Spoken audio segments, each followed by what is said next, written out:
شکایت دارد در پیشگاه خدا. بنابر کار کنید دوستیتان برای خدا باشد، دوستیتان برای خاطر اسلام باشد.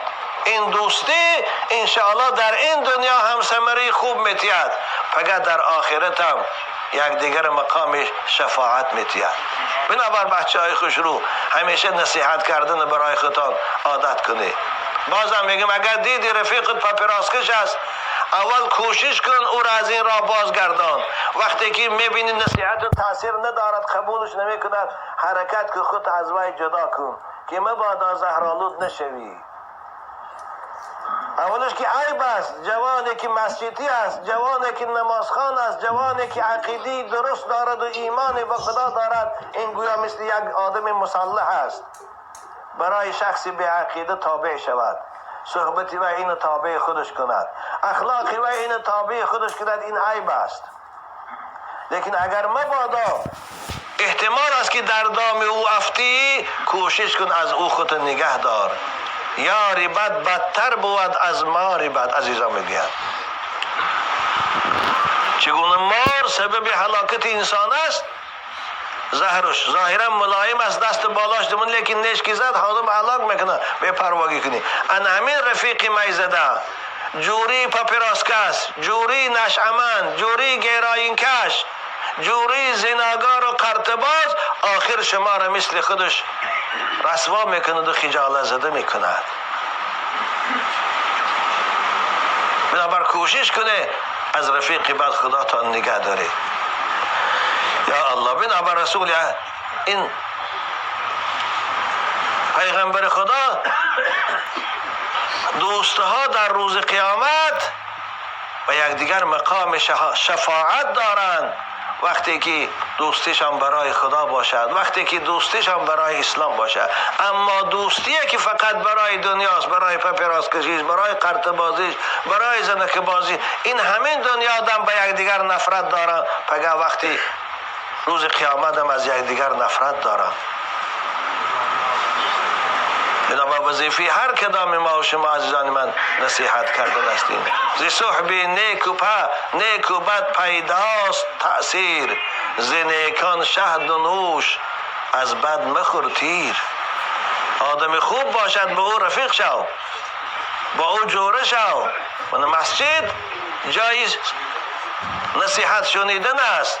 وقتی که پیش ملای محمدین آمده انشاءالله یک لحظه هم باشد، 5 دقیقه هم باشد، یک حدیث هم که برای شما گوید، این شما ده خیلی هم غذای روحی می شود، خیلی هم غذای معنوی می شود.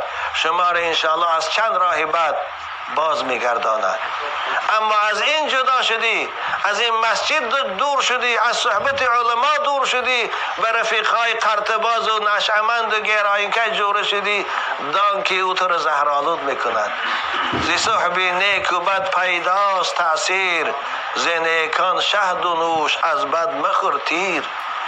که زخمی تیری بد آرد هلاکی، بگردان از خبیثان رو به پاکی. از آدمهای پلید، از آدمهای بد اخلاق، از آدمهای اوباش رو گردان. عزیزی من، پیش آدمهای خوب رو، پیش آدمهای پاکیزه رو، پیش آدمهای مسجدی رو، پیش آدمهای خوش اخلاق رو. مثل اونها خوش اخلاق شو، مثل اونها مسجدی شو، هم سعادت دنیا داری و هم سعادت آخرت. یا الله. بنابر سعدی بزرگوار خدا رحمت کنه میگوید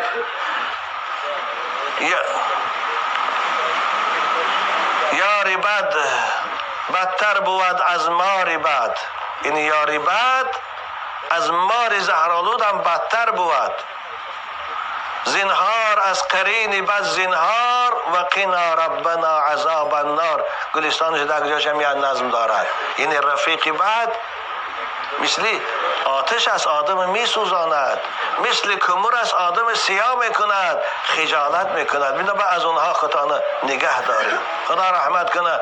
مولانا رومی هم میگوید صحبت عاشق تو را عاشق کند، صحبت فاسق تو را فاسق کند. ببینید عاشقا جوانای پاکیزه، خوش اخلاق، با آداب، صاحب علم و معرفت، جوانایی که کسب حلال میکنن، جوانایی که وقت عبادت شد مسجد میبیاین، اینها را عاشق میگن. اینها هم کار دنیاشان میکنن، هم عبادت خداشان میکنن، هم از نعمتهای حلال خدا استفاده میبرن، هم از حراماش خداشان نگه میدارن. اینها دوستای خدا هستند. صحبت اینها انشاءالله شما را دوست خدا میکنند. اما صحبت فاسق، صحبت آدم های بد اخلاق و میزد و اوباش و زنک باز شما را مثل خوشنچی اوباش و فاسق و بد اخلاق میکنند. صحبت عاشق تو را عاشق کند، صحبت فاسق تو را فاسق کند. در جای دیگرش عطارم خدا رحمت کنه رفیق خوبه، دوست خوبه تشبیه میکنه به دکان عطر فروش. Этот хадис дороже золота.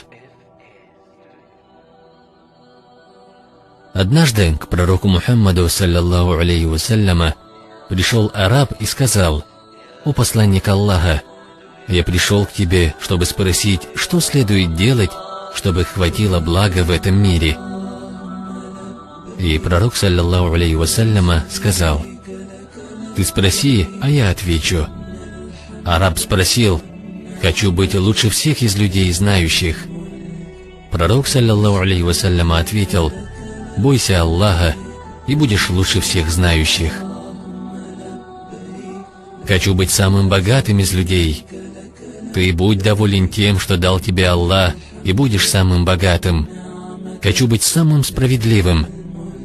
То, что желаешь себе, пожелай другому, и будешь самым справедливым. «Хочу быть добрее всех». Ты будь дающим пользу людям, и будешь добрее всех. «Хочу быть у Аллаха особенным из людей». Ты больше поминай Аллаха, и будешь особенным у Аллаха. «Хочу, чтобы у меня была совершенная вера». Улучшай свой характер, и будет у тебя совершенная вера. «Хочу быть благочестивым». Ты совершай поклонение так, как будто ты его видишь. Хоть ты его и не видишь, в действительности он тебя видит. «Хочу быть у Аллаха подчиненным».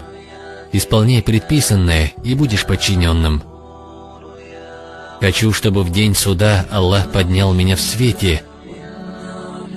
Не будь жесток никому, и Аллах поднимет тебя в свете. «Хочу, чтобы в день суда Аллах был ко мне милостивым». Будь милостивым к себе и к рабам Аллаха. «Хочу, чтобы у меня меньше стало грехов». Увеличивай покаяние, и меньше будет грехов у тебя. «Хочу быть благородным, в делах не жалуйся людям». «Хочу быть сильнее всех». Уповай на Аллаха, будешь сильнее всех. «Хочу, чтобы Аллах увеличил мне ризк». Будь всегда в омовении. «Хочу быть уверенным, что в день суда Аллах не будет гневаться на меня». Не злись ни на кого из созданных Аллахом. «Хочу, чтобы на мою мольбу ответил Аллах». Будь далек от запретного, и Аллах ответит на твою дуа. «Хочу, чтобы Аллах в день суда спрятал мои недостатки». Прячь недостатки своих братьев. Что спасет от грехов и ошибок? Слезы, повиновение и болезнь. Какое добро выше перед Аллахом? Добрый характер, скромность и терпение в горе. Какое самое плохое дело перед Аллахом? Плохой характер и жадность. Что же успокаивает гнев Аллаха в этом и в том мире? Давать садака скрытно, помирить поссорившихся людей. Что же тушит огонь ада в день суда? Терпение в горе и беде. Хочу быть любимым у Аллаха и Его пророка. Люби то, что любит Аллах, и то, что любит пророк. Хадис передал Халид ибн Валид.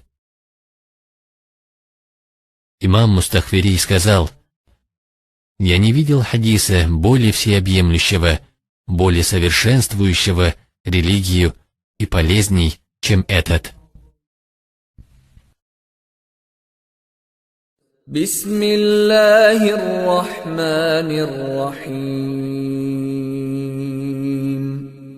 قل هو الله أحد الله الصمد لم يلد ولم يولد ولم يكن له كفوا أحد